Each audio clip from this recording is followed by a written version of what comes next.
Hello and welcome to Messing About with Models with me, John. Today we're going to be doing another wagon kit build. It's the Dapol 35-ton tank wagon.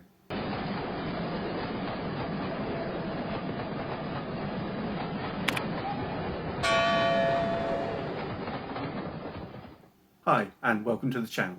Today's kit build is the one which came second in the recent poll. It's the Dapol 35-ton tank wagon.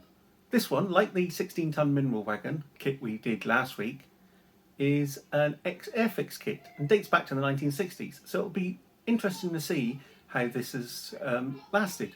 Now, unlike the mineral wagon kit, I've never built one of these before, so it'll be interesting to see how it turns out. If you've got any hints or tips or comments from your own personal experience, let us know down in the comments below. Right, let's go over to the workbench and see how it turns out. Here's the kit. As you can see, I only paid £6.95 for this one, and it comes in the usual Dapol packaging.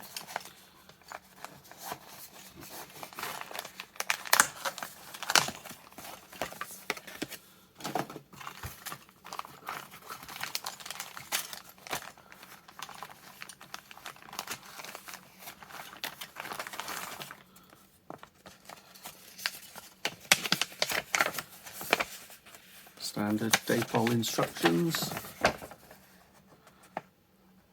Oh, it looks a little bit more complicated than normal. I've not built this kit before, so we'll see how it goes.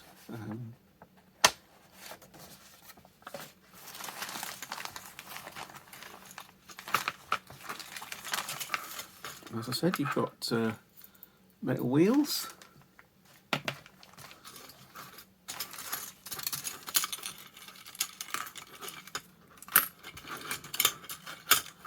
Got couplings all ready to be fitted.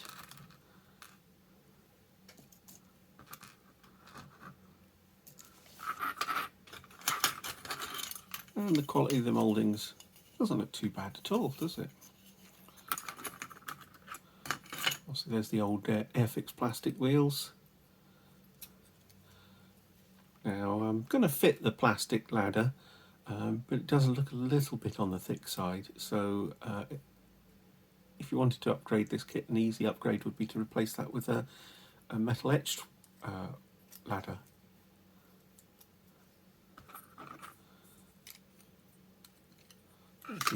Oops, there we go. And for this I'm using obviously my regular plastic magic and trusty craft knife. Set of transfers in there, and it's good to see that there's actually two sets of numbers available. I've also got some other transfers.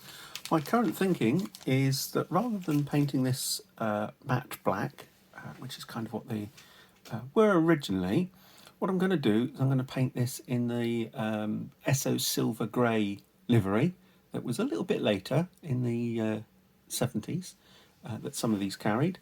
And I will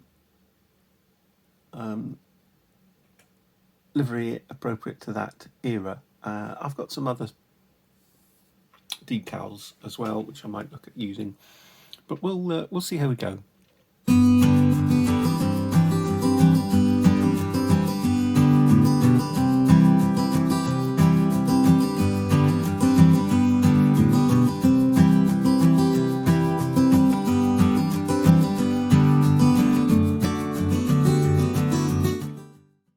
There's a little bit of flash on these, so I'm just going to use a cheap nail file just to sort of take the edges off.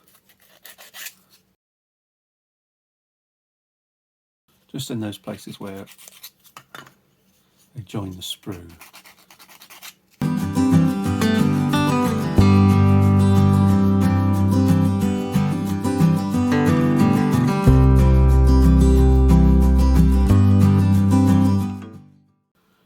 Solvent on one side. Make sure that the two halves are the right way up.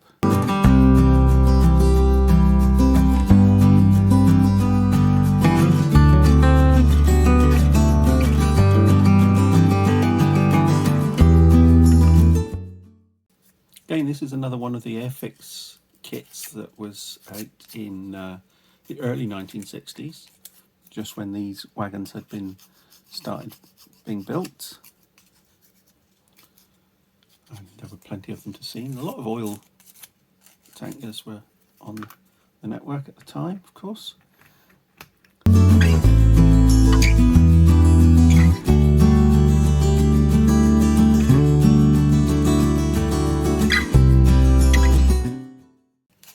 Just making sure that the end cap there has a nice fit. There we go, onto that. And what we'll do is we'll just pop a bit of cement around the inside of there. Solvent or whatever glue that you're using. When I was a kid in the 1970s, it was used Yoo-hoo for a lot of Airfix kits. Probably explains why all these Spitfires fell apart. Just make sure that that's the right way around. Those two holes need to be at the bottom.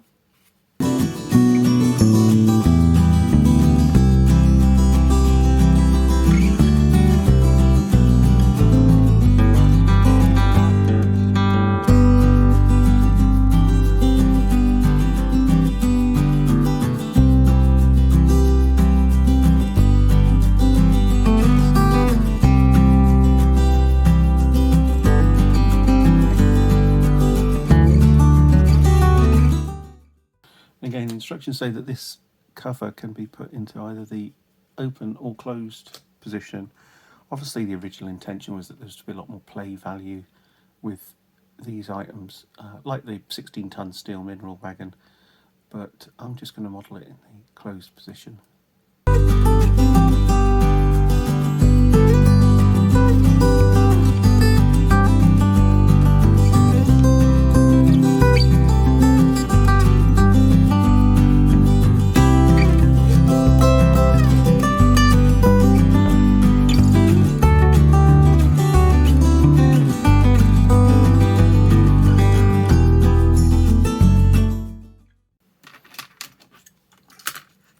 There's actually a few more parts to this one than there are to the steel mineral wagon.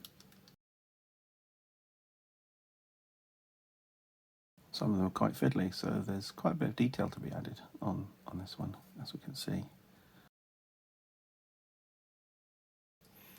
Right, we just need to look to one side.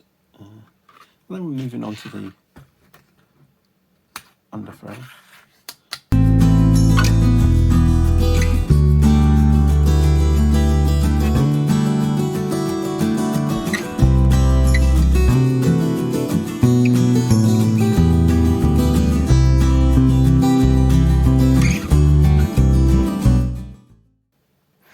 Now this bit's of the instructions is interesting. It says to locate the vacuum brake cylinders 7 and 8, which are these little fellas, onto the shorter cross beams of the underframe, which is this one.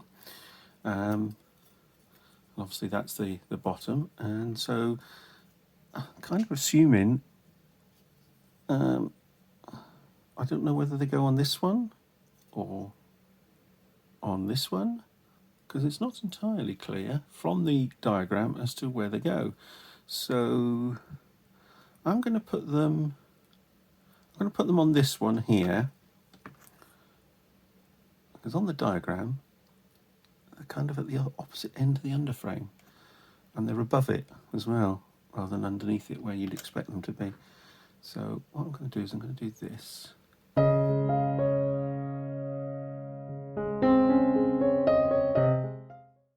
Now, with my experience of the 16-ton mineral wagon soul bars and the brake gear issue that I had with the 16-ton mineral wagon in my last video, check that out if you want to remind yourself of that one.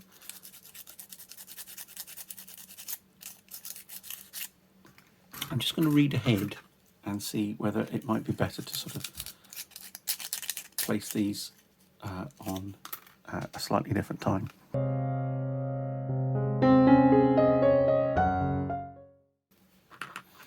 Now, remember, the trick for these is to make sure that the V-hanger is at the same end as your vacuum cylinder. So this one goes this way around. As you can see, there's kind of notches on the inside of the sole bar just to sort of align it with the cross members. It goes flush up against them like that.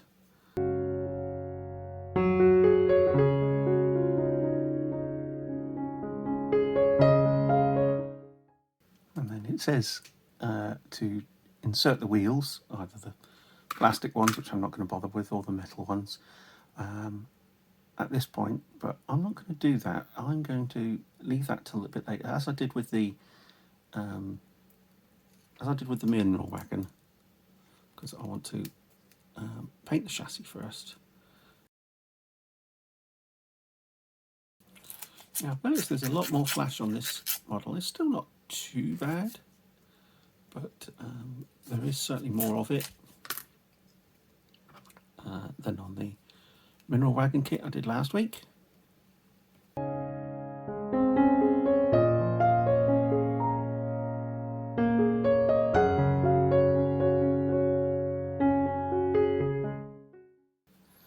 Right, that's the underframe done.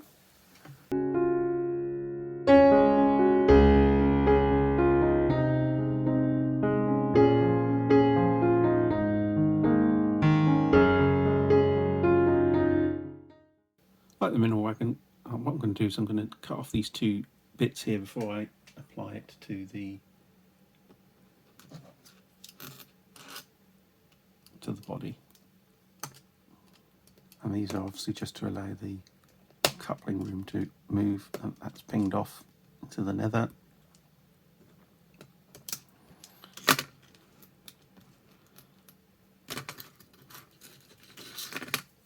And just file those down a bit. Of course, if you're using scale couplings, either the plastic ones that are included in the kit or your own couplings, scale 3-link ones, or what have you, then you won't need to do this, but I'm obviously fitting the tension locks, so I'm going to need to do this. Yeah, it's a bit easier to do all of this before the buffer beams are attached. Although the instructions say attach the buffer beams, then if you're fitting the couplings, remove them. So again, just sort of dry fitting it just to see which way around it goes. Yeah, it fits all nicely. Yep.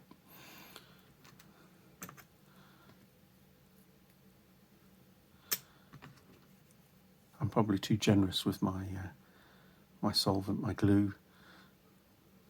Splash it all over, as they used to say about popular aftershave.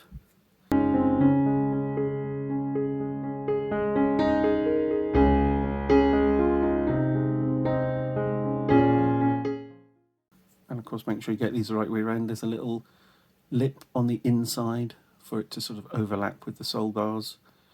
That allows you to make sure that you've got them at the right distance.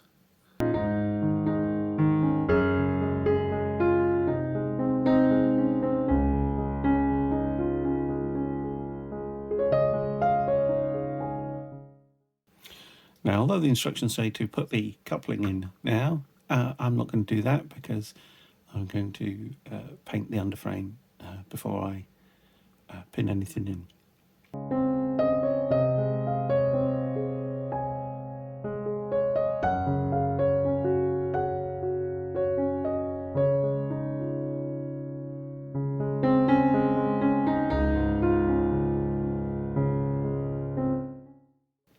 What I've done is I've just cut off the quite crude plastic 3-link coupling from the hook, which I'm going to place into the buffer beam, because it's not going to obstruct anything, and it's going to just add a little bit of extra to the appearance of those ends.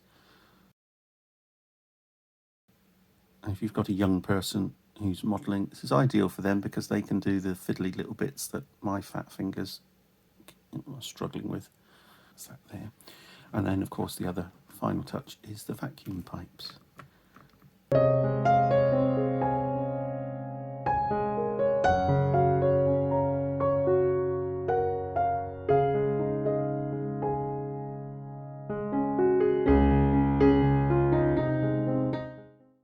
Next is to add the buffers.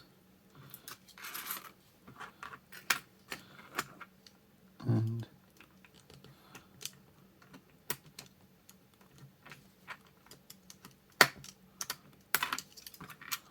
hold down the buffers when you're cutting them off so that they don't ping everywhere.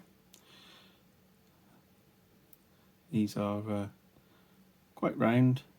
There's no ribs, so unlike the mineral wagon, there's no sort of right way round that you need to get them. So it's just a case of a dab of glue in the hole.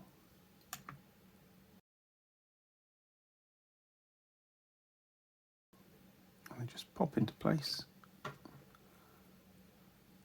They're quite a tight fit, so maybe you don't need glue.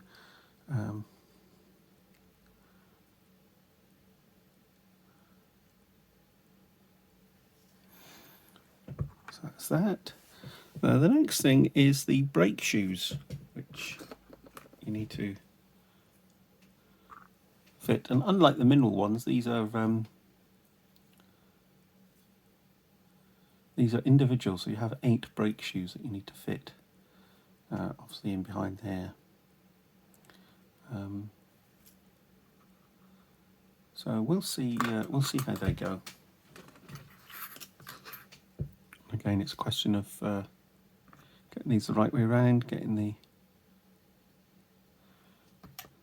I'm assuming, again, it's not terribly clear from the diagram, but I'm assuming that it's the brake shoes fit into that gap there and that gap there. So, and of course, again, they're sort of handed, so there's an outward side and a flat side on the inside, and they've got to be facing the wheels. So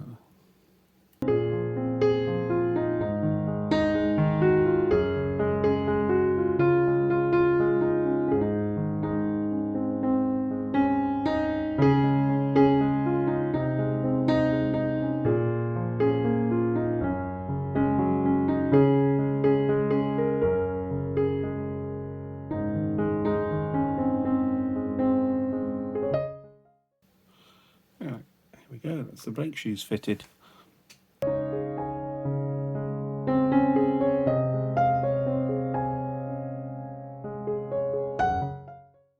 And these 2 brake handles are actually different on each side. So there's this one here. We've got a lug which goes into there. And then that lug goes into the sole bar. Like that. And then the other one on the other side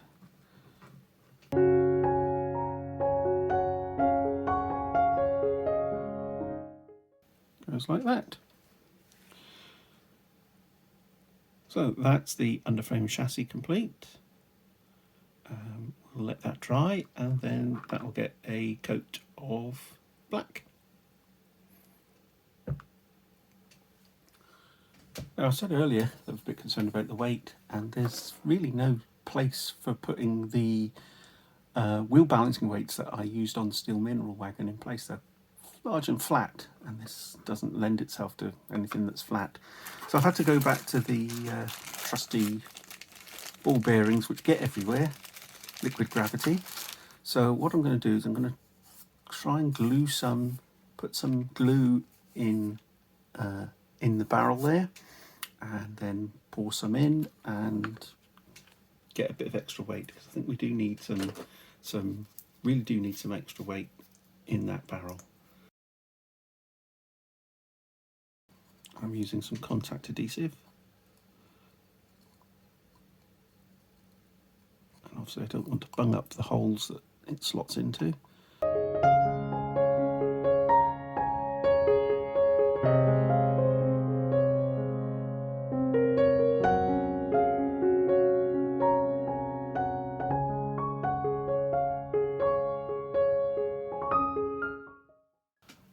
if you can see that, but they're a layer of ball bearings around the bottom of the tank, so hopefully we've added a fair bit of weight to that. I think it's getting near the end of my tube of Yoo-hoo. I get these from Home Bargains. Probably in any pound shop you might get them at £1 a tube, and that lasts quite a long time.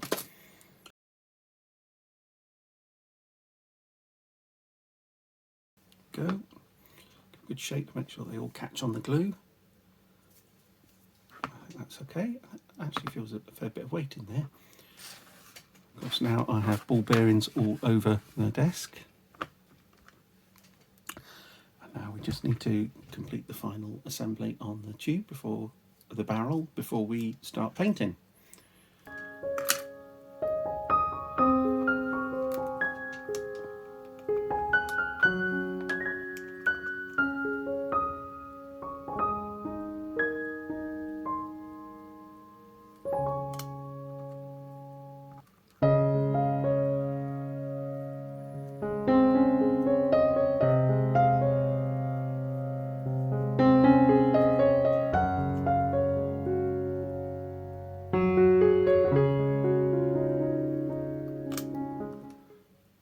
Putting on the side walkways.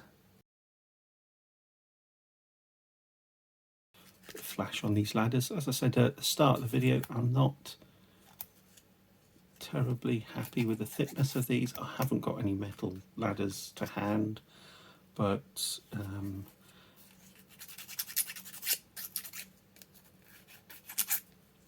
I think that if you were to replace them with some nice etched ones, that would work wonders. Actually, I see that these ladders fit into the sole bars. So what I'm going to do is I'm going to leave those off for a minute until I'm going to finally assemble the two. But that's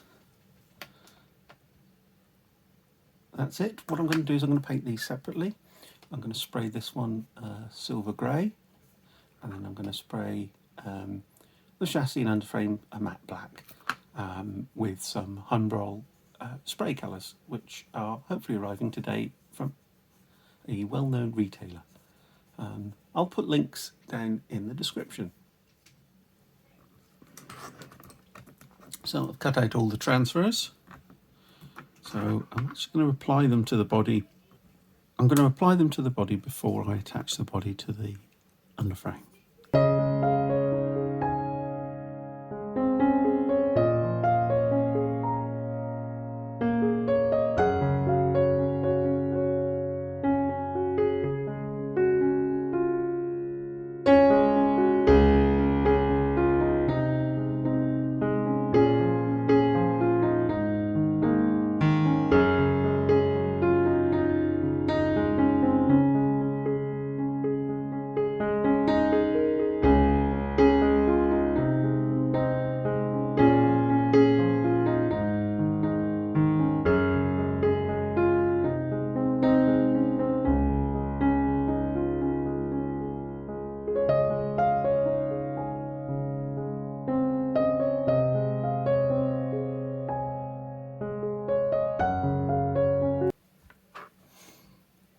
Right, and now we just oh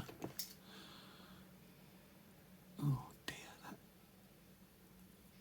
this one just really doesn't want to stay on, and as you can see it's torn slightly. I'm going to try and cover this up with some weathering.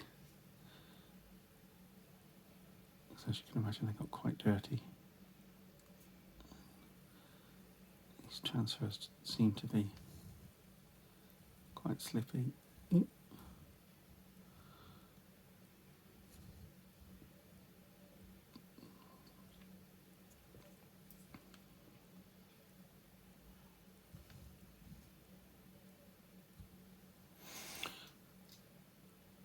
Anyway, as I was saying, it just remains to attach this to the body.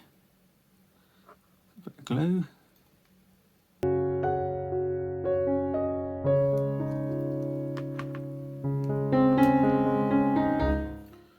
Right, and there's the wagon, and what I'm going to do now, I'm going to weather it. I've got a wash which simulates oil stains, and obviously I've got the weathering powders that I've used previously, and so we'll just apply that and see how we go.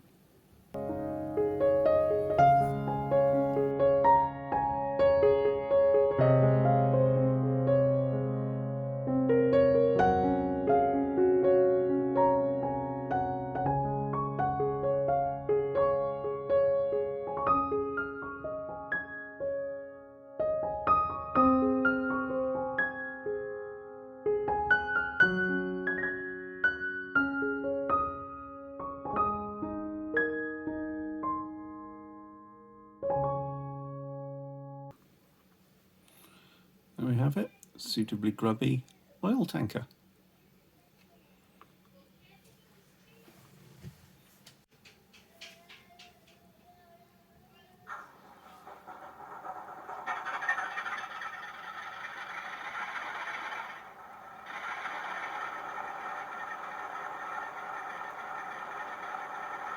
Don't forget to like the video and comment below if you've got any thoughts on the wagon.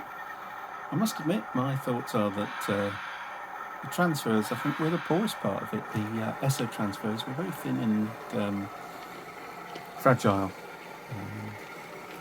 I think I might look at seeing if I could get some replacements for it.